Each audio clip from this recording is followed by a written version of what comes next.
We talk about what makes the authority, but then how do you become an authority faster? Pretty simple chart. On the horizontal side is time, and the vertical side is the outcomes. Remember, I said authority is measured in terms of outputs or outcomes. So whatever outcome you define for your authority, assume that's on the vertical axis.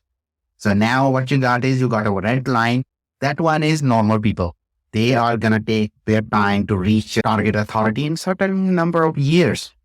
But then you want to be faster there where you want to be. So that's the accelerator authority path. Now, let's look at this chart. Is there anything that turns out to be a knob that we can move? Number one, target authority. Let's say that today you say, wow, 500 subscriber is my target authority. It's going to take you some time. But let's say that my biggest competitor in the market, his number of subscribers are only 200.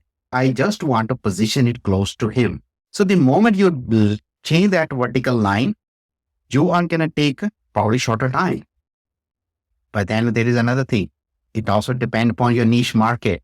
If let's say I am only going to address 100,000 students, that's my target market. And from millions of students, you brought it down to 100,000. Now, how long it's going to take you to reach that 100,000? Probably shorter time. That means you will be able to achieve your authority in a shorter time. So your market positioning or audience positioning determines how soon you can achieve target authority. You need to be in a narrow market. Then only you'll be able to establish your authority faster. Now, there's another one is there. What if when I started my journey, I got a head start? Head starts comes with professional niche.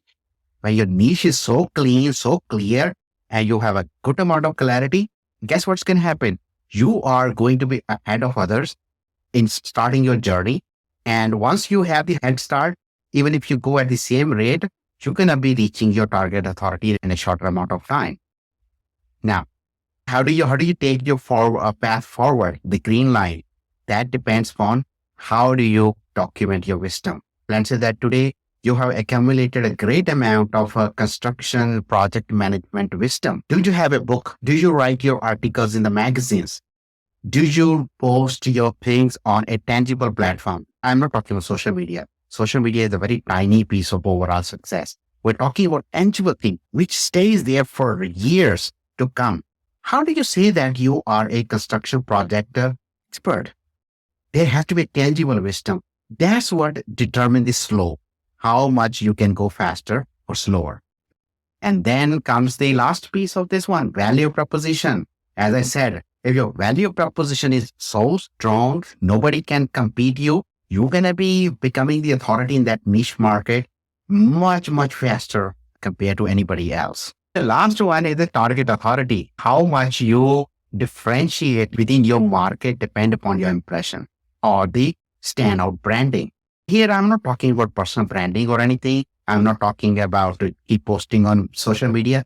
It's more about who you are, sort of.